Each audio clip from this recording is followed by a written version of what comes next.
Terbukti dari banyaknya SDM kita tuh animator yang memang sekarang ini sedang bekerja di luar negeri, diserap sama studio-studio di luar negeri yang mengerjakan film-film di Hollywood, film Disney, Pixar, DreamWorks, Weta, itu banyak orang Indonesia. Artinya kan secara kapasitas kita sudah sampai bisa diadu lah gitu kan. Di Amerika itu ada kasus seseorang mendaftarkan ciptaan komik. Ada yang terkenal Zara with a Down. Casanova itu daftarin, terus kemudian kantor hak cipta Amerika menganulir, menarik kembali surat pencatatan ciptaannya tadi, ditarik kembali. Dia bilang bahwa komiknya ini dibuat oleh AI. Jadi tidak bisa dikatakan sebagai karya cipta milik Casanova. Kan dari YouTube-nya sendiri kayak mereka bingung gitu kan. Ini kalian apa nih, ada suspicious activity nih. Kalian ngapain? Kalian hack sistem kami apa gimana?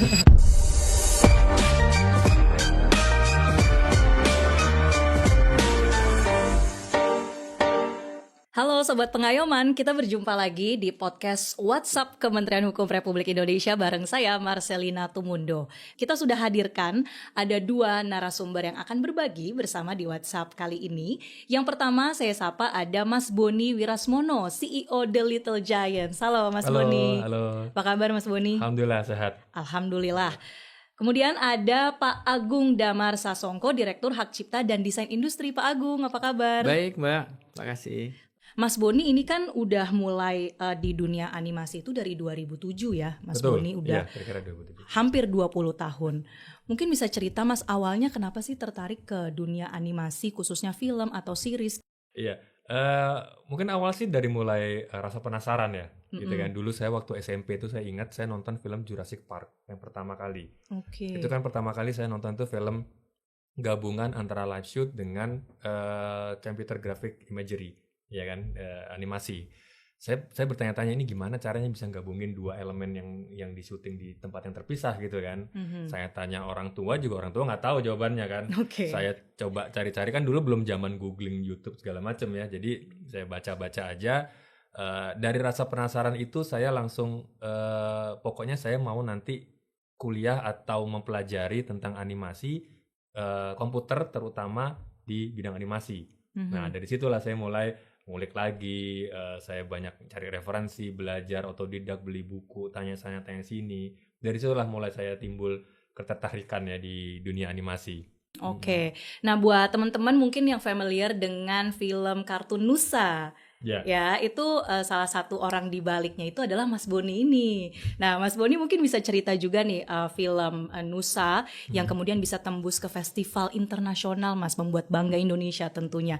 Gimana sih proses di baliknya, Mas, sampai bisa ya terkenal seperti Nusa yang sekarang kita tahu? Oke.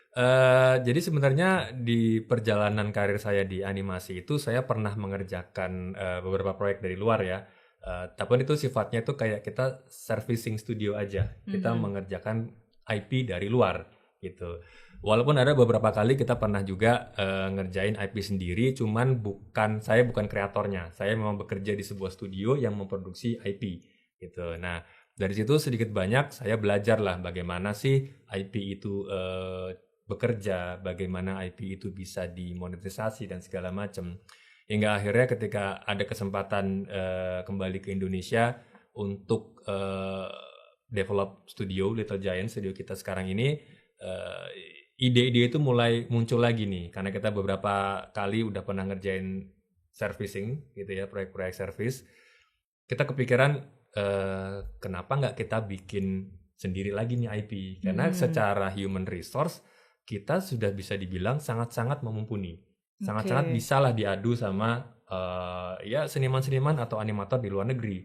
Gitu. Terbukti dari banyaknya SDM kita tuh animator yang memang sekarang ini sedang bekerja di luar negeri. Diserap sama studio-studio di luar negeri yang mengerjakan film-film di Hollywood, film Disney, Pixar, DreamWorks, Weta, itu banyak orang Indonesia. Artinya kan secara kapasitas kita sudah sampai bisa diadu lah gitu kan. Nggak kalah ya dengan yang memang gitu. Produksi dari luar. Ya mungkin karena mereka exposure-nya, mungkin budgetnya memang lebih besar, karena itulah mereka lebih maju. Nah dari situ kita kepikiran tuh, yaudah deh kita coba yuk, kita start small aja dulu. Kita bikin sesuatu yang sederhana, yang penting premisnya nyampe. Emang ekspektasinya dulu apa, Mas, yang mungkin belum setinggi itu? Jadi waktu itu tuh kita mau launching di sebuah acara pameran ya di Muslim Bazaar gitu. Kita tuh waktu itu cuman aim itu di 900 orang subscribers aja dalam 3 hari, itu kita udah senang gitu. Nah, ketika kita launch, kita sebarkan ke teman-teman dekat, ke komunitas, ternyata growth-nya cepat banget. Waktu itu kalau untuk ukuran YouTube ya, kita dalam 3 hari sudah sampai 100.000 subscribers. Wow, dari 900 dari tadi ya. 900 orang. Harus lebih tinggi lagi nih berarti Mas Boni ya. Iya, itu kan luar biasa. Bahkan dari YouTube-nya sendiri kayak mereka bingung gitu kan. Ini kalian apa nih, ada suspicious activity nih, kalian ngapain, kalian hack sistem kami apa gimana? Padahal semua organik gitu. Sampai gak percaya ya. Iya. Kalau itu semua adalah memang respon dari publik, dari masyarakat yang sangat luar biasa. Nah, Pak Agung, apa sih Pak makna dari tumbuhnya industri kreatif khususnya animasi di Indonesia? Nah, tentunya di sini juga akan menumbuhkan pertumbuhan dari ekonomi kreatif yang ada di Indonesia. Ya, dan ini tentunya akan terus berkembang ya, apalagi sekarang dengan sukses story film Nusa itu juga akan membangkitkan semangat dari konten kreator yang lain untuk membuat karya-karya yang serupa yang lebih bagus lagi gitu kan. Nah, ini kan sebenarnya kenapa tuh Nusa film Nusa, Jumbo gitu ya, itu bisa menjadi salah satu perhatian dari masyarakat. Karena kalau kita lihat bahwa cerita yang diangkat merupakan karakteristik yang ada di Indonesia. Betul-betul karakteristik yang berkembang di masyarakat kita.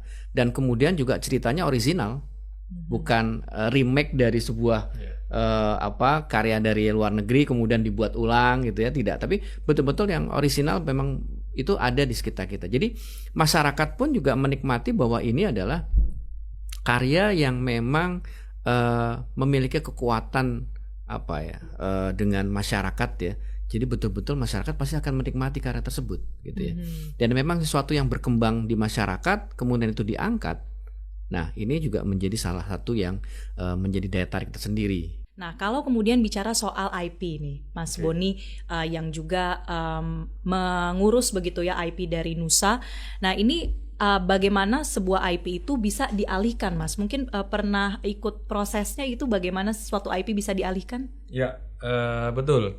Dan memang pada kasusnya memang Nusa itu memang saat ini sudah dialihkan. Sudah dialihkan ya? Nah, jadi yang tadinya memang kepemilikan ada di kami, di Little Giant, sekarang memang sudah dialihkan. Gitu. Jadi itu tadi, menariknya adalah mungkin ini salah satu yang orang belum banyak ya secara praktek ataupun secara teori ya, bahwa ternyata IP ini bisa dialihkan gitu. Jujur waktu itu kita juga karena belum ada studi kasusnya, belum ada contohnya, akhirnya ya kita mungkin bisa dibilang menjadi yang pertama mungkin ya. Mungkin sudah pernah ada dialihkan, cuman yang sifatnya tuh dibeli sama pihak luar mungkin ya gitu ya. Cuman yang untuk secara kerjasama di dalam negeri ini yang mungkin baru pertama kali gitu.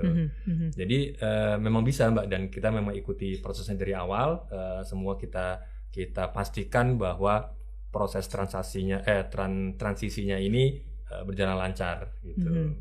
Itu alasannya ketika IP ini dialihkan, sebuah intellectual property dialihkan dari misalnya awalnya punya Mas Boni dan juga The Little Giants.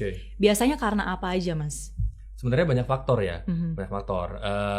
Bisa jadi karena kita melihat potensi aja, gitu loh. Misalnya, apakah IP ini kita melihat potensinya bisa lebih growth di tempat barunya, gitu. Karena kan IP itu sebenarnya kan kayak bayi yang kita lahirkan, gitu ya. Kita lahirkan. Benar-benar di sketch dari awal dari ya. Awal dari nol, kita didik lah, kita rawat sampai dia besar, gitu kan. Dan kita kan selalu punya tujuan ya, gimana caranya biar ini anak bayi ini bisa dia tumbuh besar dimanapun dia berada gitu kan. Nah, itulah salah satu alasan ketika kami sebagai production house yang sifatnya itu IP development gitu kan, kita paham bahwa secara kreatif kita tidak bisa hanya ibaratnya mengeksplorasi satu produk saja gitu, karena secara kreativitas kita akan tumpul. Gitu. Jadi kita harus tetap berkarya lagi, buat sesuatu yang baru, berpikir lagi, gitu kan. Betul. Nah, sedangkan Nusa ini jangan sampai dia terbengkalai dengan adanya anak-anak yang baru yang kita produksi, gitu kan. Akhirnya dia harus mendapatkan tempat yang layak untuk dia bisa tumbuh dan berkembang. Itu salah satu alasan yang kemarin akhirnya memutuskan untuk dialihkan ya Mas ya, IP dari Nusa. Nah Pak Agung, kalau bicara soal mekanisme hukumnya nih, ini Pak Agung nih yang paling pakarnya ya, itu bagaimana Pak untuk peralihan kepemilikan IP? Ya memang sebenarnya gini, kalau kita lihat bahwa kita tidak bisa pungkiri bahwa yang di dalam IP itu kan ada 3 pilar yang ada di dalam perkembangan IP. Pertama, creativity, protection, dan kemudian commercialization.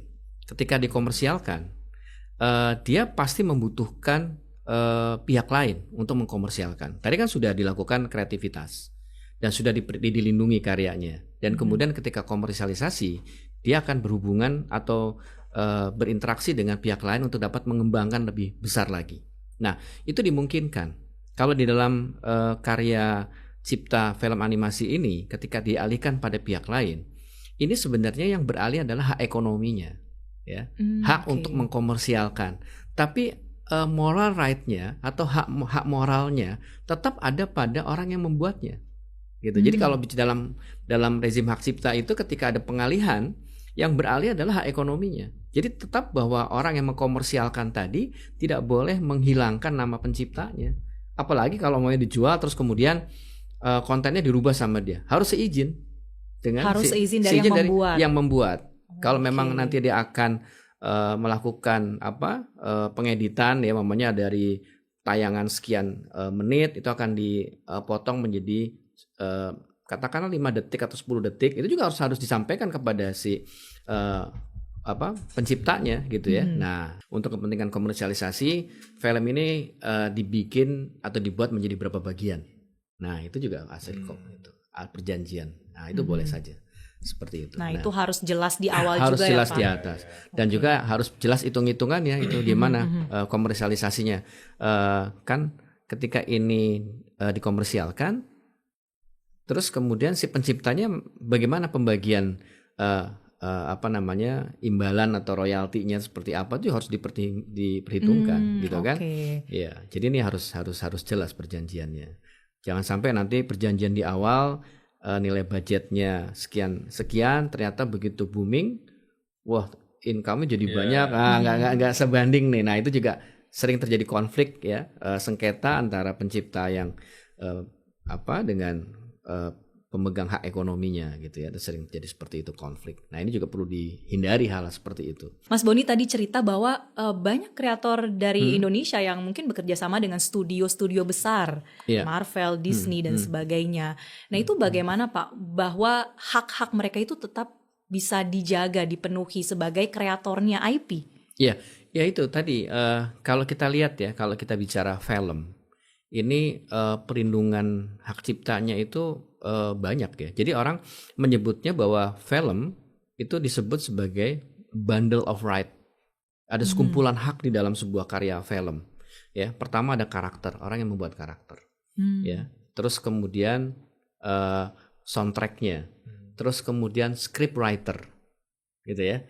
Nah, terus kemudian kita juga bisa melihat bagaimana peranan script writer terhadap cerita. Hak hak untuk dilindungi oleh negara itu lewat mekanisme apa Pak? Nah, dalam peralihan itu. Ya, jadi gini, tentunya kalau undang-undang kita sudah memberikan perlindungan kepada pencipta, ya, bahwa mereka punya hak atas karya yang dihasilkan. Jadi kalau kita lihat bahwa undang-undang hak cipta ini kan bersifat universal, artinya karena kita juga menjadi anggota konvensi Bern, perjanjian multilateral yang berkaitan dengan hak cipta. Begitu hak cipta saya pertama kali dipublikasikan di Indonesia, maka negara-negara lain ya sebagai anggota konvensi Bern itu harus mengakui bahwa ini adalah karya Mas Boni, gitu kan? Nah, jadi perlindungannya adalah seperti itu. Jadi ketika karya ini digunakan oleh pihak lain tanpa izin dari Mas Boni, ketika ada sengketa gitu ya. Iya, sengketa Mas Boni masih punya hak untuk menegakkan haknya, umpamanya mungkin hak ekonominya sudah dialihkan ke pihak lain. Tapi kemudian dia tetap masih punya hak, umpamanya nama Mas Boni dihilangkan di situ. Gitu kan? Atau tim kreatornya di dalam kreditnya itu dihilangkan semua, diganti dengan nama yang lain. Nah ini tetap Mas Boni punya hak untuk dapat menegakkan hak dia. Kenapa kok namanya dia dihilangkan dari film tersebut gitu Nah, kan? kalau kasusnya tuh di luar negeri, Pak, mungkin kan ini akan ada prosedur-prosedur yang berbeda ya, yang harus diikuti, bayar lawyer mungkin di luar juga mahal. Iya, betul, Nah, betul. itu bagaimana kalau kita sengketanya dengan studio di luar negeri, Pak? Iya, sebenarnya gini, secara hak dia punya hak untuk melakukan penegakan haknya, gitu kan? Tapi ya tadi kalau mau menegakkan di negara lain, ya tentunya itu sistem hukum sana yang berlaku. Artinya secara hukum hak ciptanya, secara internasional dia berhak, gitu kan? Tapi kalau bicara bagaimana prosedur penyelesaian sengketanya, setiap negara beda-beda nih. Itu yang membedakan itu saja, gitu kan? Nah, tapi kalau bicara haknya, boleh. Umpamanya dengan jalur mediasi itu lebih mungkin lebih bisa dilakukan daripada jalur di pengadilan kan gitu ya. Jalur mediasi, kemudian melakukan pertemuan untuk bisa menyelesaikan sengketa dialog seperti itu, gitu ya. Oke. Kalau dari Kementerian Hukum sendiri ini bisa satu hal yang bisa dikonsultasikan sebetulnya ya, Pak ya. Betul. Sangat bisa. Ketemu sama Pak Agung nih nanti di sini. Oke. Nah, sebelum kita beralih Pak Agung dan Mas Boni, ini kita mengadakan polling. Kita tunjukkan ya, pertanyaannya ini adalah lebih suka film animasi mana? Pilihannya ada lokal atau Indonesia, terus kedua luar negeri atau dua-duanya. Nah, ini hasilnya sebenarnya lumayan imbang ya. Iya. Mungkin thanks to Nusa juga Mas Boni ya, sehingga banyak kemudian yang respect dan juga menyukai film-film animasi dari lokal atau Indonesia. Luar negeri tentunya ini persaingan semakin ketat ya. Mas Boni ya 34%, tapi ya dua-duanya mungkin kalau ada film dalam negeri yang tayang film animasi juga. Nonton juga dari luar nonton juga supaya nggak ketinggalan. Ya, tapi kan kalau dari sini kelihatannya memang masyarakat Indonesia udah mencintai film animasi Indonesia. Betul. Ya kan angkanya berimbang gitu kan, berimbang artinya nggak kalah kan. Betul. Gitu. Hanya masalah supply-nya aja mungkin ya. Iya betul. Harus mengimbangi karena kan kita dibanjiri sama konten dari luar. Ya harus berimbang. Saya ke Pak Agung dulu nih. Kalau dari sisi regulasi Pak, bagaimana sih melindungi karya-karya animasi di tengah adanya AI juga? Bagaimana satu karya yang ada campur tangan AI di dalamnya itu menjadi satu hal yang sebenarnya bisa menjadi IP juga? Iya, ini memang yang perkembangan yang sekarang terjadi ya. Jadi kalau kita bicara mengenai undang-undang hak cipta yang sekarang berlaku ini, bahwa yang dikatakan sebagai karya cipta itu yang memang dihasilkan oleh manusia. Gitu kan? Oleh manusia ya, dicatat. Ya. Nah, terus kemudian kan ada contohnya gini. Di Amerika itu ada kasus seseorang mendaftarkan ciptaan komik. Ada yang terkenal Zara with a Down. Ya, Casanova itu daftarin, terus kemudian kantor hak cipta Amerika menarik kembali surat pencatatan ciptaannya tadi, ditarik kembali. Dia bilang bahwa komiknya ini dibuat oleh AI, jadi tidak bisa dikatakan sebagai karya cipta milik Casanova. Yang bisa diberikan adalah naskah atau naskah cerita dari komik tersebut, yang originalnya di situ. Nah, jadi ini kan karena ternyata gini, kalau menggunakan aplikasi pasti kan akan ada persinggungan dengan punya orang lain. Betul. Nah, itu yang harus dilindungi. Nah, ini yang juga dalam sekarang kita di Indonesia ini ada inisiatif DPR untuk melakukan revisi Undang-Undang Hak Cipta. Nah, kita sudah mengusulkan ada perubahan-perubahan itu dimasukkan dalam perkembangan AI ini. Karena semua aspek nih, ya, yang kait dengan AI nggak cuma musik doang. Gitu. Nah, Mas Boni, kalau Mas Boni sebagai pelaku industri ini melihat adanya campur tangan AI dalam proses melahirkan sebuah IP, mungkin bisa lebih murah kosnya 1/10 kali hemat gitu ya, dengan cuan yang mungkin gak beda jauh dengan bikin dari nol, dan waktunya juga lebih cepat. Jadi studio seperti The Little Giants ini apakah masih relevan? Memang AI itu sedikit banyak cukup besar ya pengaruhnya ya, apalagi di industri digital dan kreatif seperti yang kami lakukan gitu kan. Cuman sampai sekarang memang tidak dimungkiri, memang kami juga memanfaatkan beberapa hal dari AI, tapi bukan sebagai output gitu.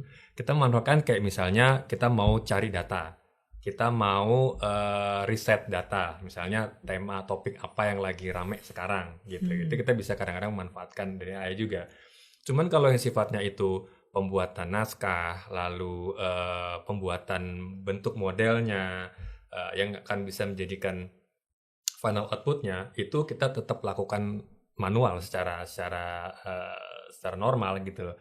Karena kenapa? Karena memang saat ini memang AI itu memang ada beberapa aspek yang belum bisa menggantikan posisi manusia gitu loh. Tadi sudah dijelaskan sama Pak Agung tadi juga kan, salah satunya adalah rasa gitu, rasa, emosi. Itu kan sesuatu yang AI sebagai robot dia tidak bisa melakukan gitu kan. Apa yang kita rasakan, apa emosi apa yang sedang kita alami, kan dia tidak bisa punya empati di situ. Nah, kita memang itulah kenapa tadi saya di depan itu bilang bahwa karya kami itu memang kita mau mengandalkan atau mengedepankan masalah story-nya gitu. Karena kalau visual gampang dikejar. Cuma untuk story itu kan yang akan melekat di hati audiens kita gitu. Nah, itulah kenapa kita masih mengandalkan intelijensi manusia bukan artifisial untuk mengedepankan rasa-rasa itu yang mau disematkan ke dalam setiap cerita kita. Jadi kalau AI itu tidak berkarakter gitu ya. Betul. Iya, Dia karakternya data-data aja. Apalagi ini kan karakternya bisa aja ngambil dari mana gitu kan. Iya. Sedangkan kami ini kami tuh ada di kantor tuh punya divisi Research and Development, ada R&D-nya. Dan itu yang ditugaskan selalu untuk gimana caranya mereka meriset untuk menghasilkan sesuatu yang baru. Baik itu secara visual, look development, segala macam ya. Nah, artinya kan apa yang berusaha mereka generate itu mungkin belum ada di pasar gitu kan. Nah, itulah kenapa kita tidak menggunakan AI sebagai output, karena kita mau menghasilkan sesuatu yang baru, sesuatu yang memang unik, memang karakternya itu sesuai dengan studio kami, visi dan misi dari Intelligence gitu. Jadi itu yang memacu kami untuk selalu berkarya lebih baik lagi di luar dari mainstream gitu ya. Mungkin kalau mau gampang, mau cepet, oke lah tadi kan kayak Mbak Marcel bilang, ya udah kenapa nggak pakai yang udah ada aja gitu kan, toh itu laris di pasaran. Nah, justru kita mau menghindari itu. Kita gimana caranya we create something new yang memang belum pernah ada di pasar gitu. Nah, sekarang kita bicara soal bagaimana peluang memonetisasi bagaimana IP yang dimiliki khususnya di dalam negeri ya. Nah, kalau Mas Boni, ini misalnya ada pilihan Mas, punya 10 juta penonton tapi nggak punya IP, atau punya IP yang kuat tapi cuma ditonton ya let's say 100.000 orang, pilih yang mana Mas? Saya pilih IP tetap. Tetap IP? Tetap pilih IP. Walaupun yang menonton ini tidak banyak. Karena IP itu buat kami ya, itu sebenarnya bukan produk akhir, itu hanyalah marketing tools.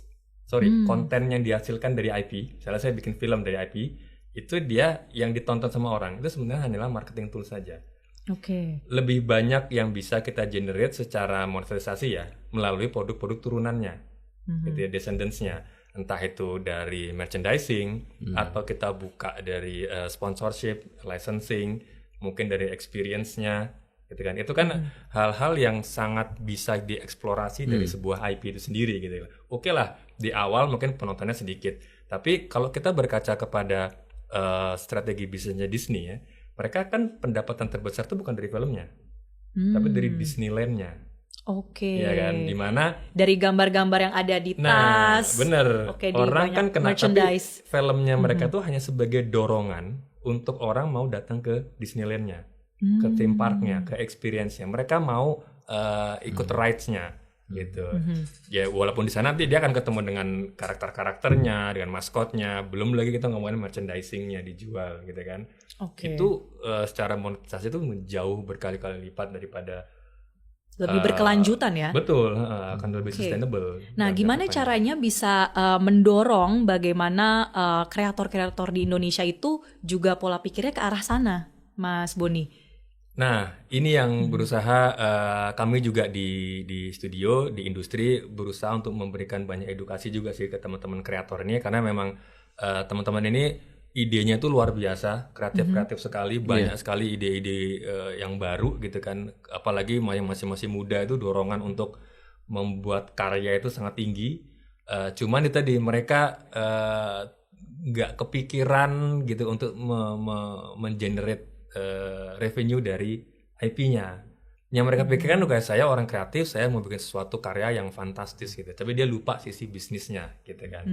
Nah, itu yang sedang kita upayakan untuk edukasi, biar salah satunya ya dengan kita memberikan contoh gitu kan. Seperti kita bikin IP kita, ada Nusa, sekarang ada Teruntung, ada Stories of Sahabat, beberapa IP yang sedang kita jalankan yang memang kita desain sedemikian rupa dari awal itu yang punya roadmap jauh ke depan gitu. Sehingga ketika itu sudah diterima sama masyarakat, kita tidak lagi bingung what next gitu kan, maunya diapain setelah ini, apakah dibiarkan begitu saja mati, ataukah kita mau disibukkan dengan viewers di sosial media, atau kita mau generate revenue di secara bisnisnya ke depannya gitu. Dan ketika itu sudah terbentuk, audiens kan akan bisa menilai, oh ternyata bisa tuh dimonetisasi kayak tadi, oh ternyata bisa tuh IP itu dialihkan gitu kan. Akhirnya kan itu kan sebagai indikasi bahwa ekosistem atau industri animasi di Indonesia ini sebenarnya sudah mulai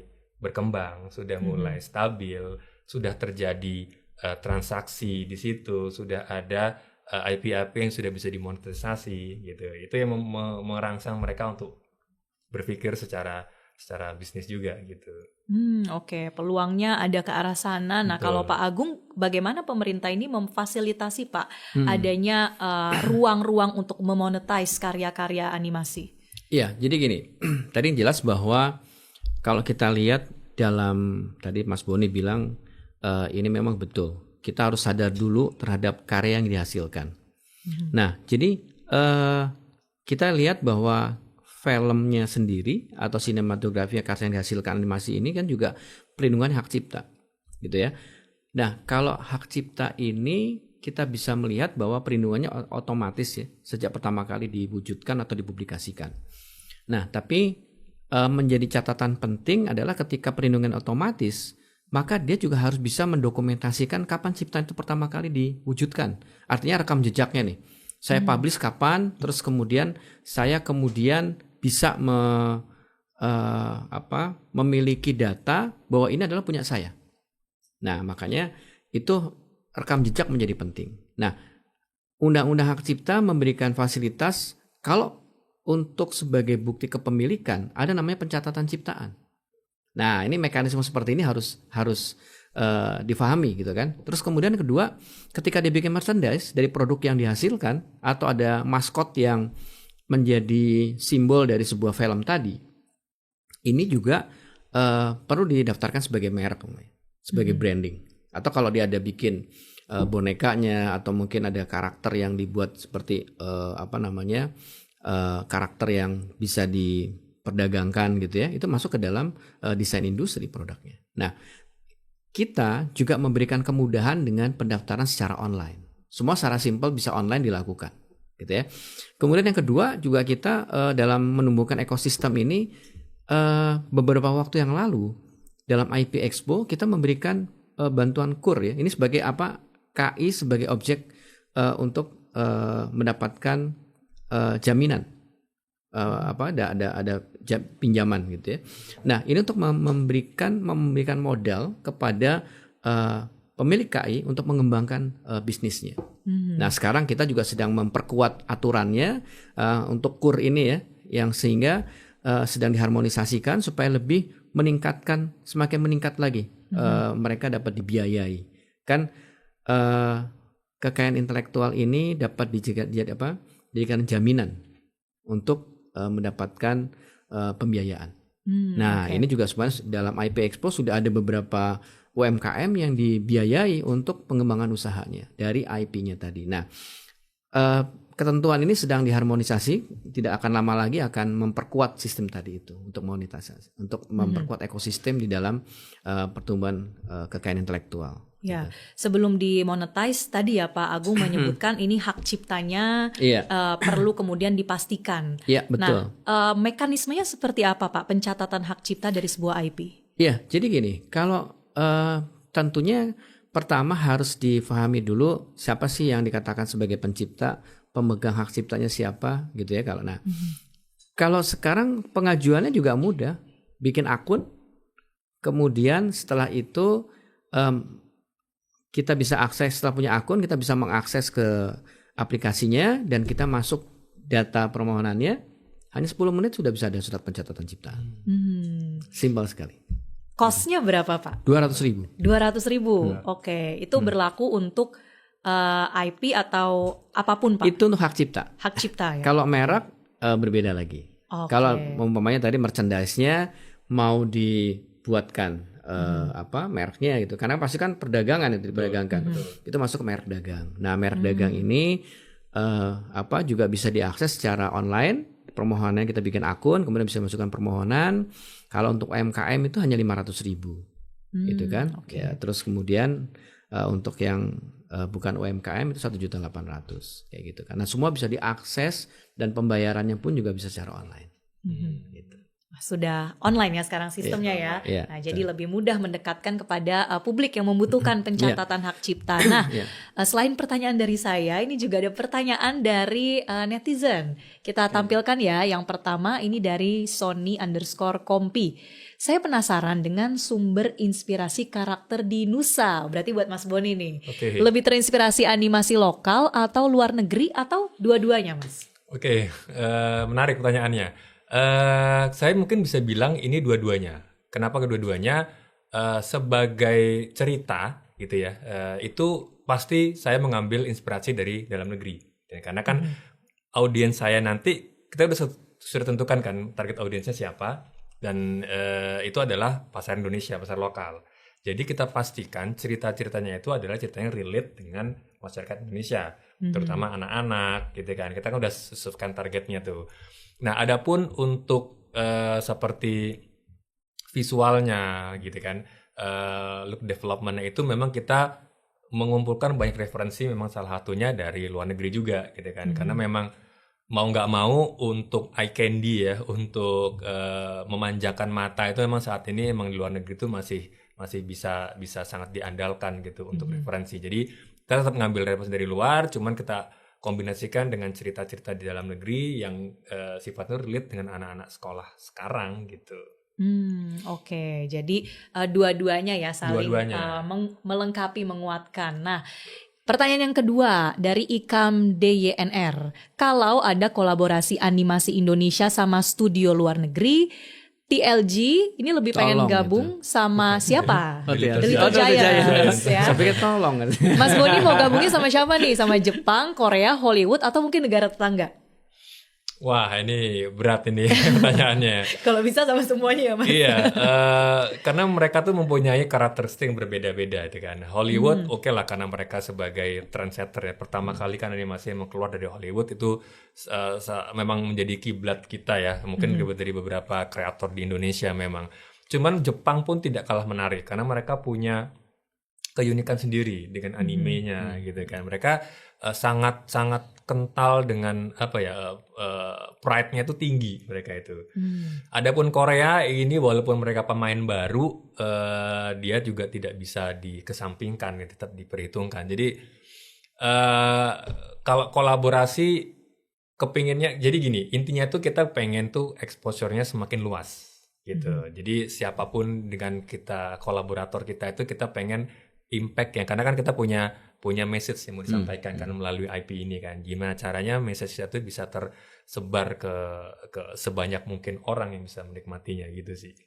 Oke, kita doakan ya Mas, ini bukan hanya sekedar pertanyaan tapi juga ada peluangnya, ada jalan yang terbuka ke depan. Kalau gitu terima kasih untuk Mas Boni dari The Little Giants dan juga Pak Agung sudah bergabung di podcast kita pada hari ini.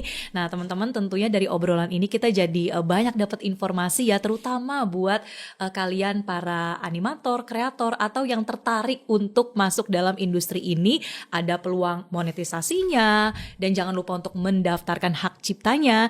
Dan tentunya karena kita bahas hak cipta, jangan nonton yang bajakan ya. Itu pesan yang juga penting. Kalau gitu teman-teman, terima kasih sudah menyaksikan podcast kita dan sampai jumpa di episode berikutnya. Bye.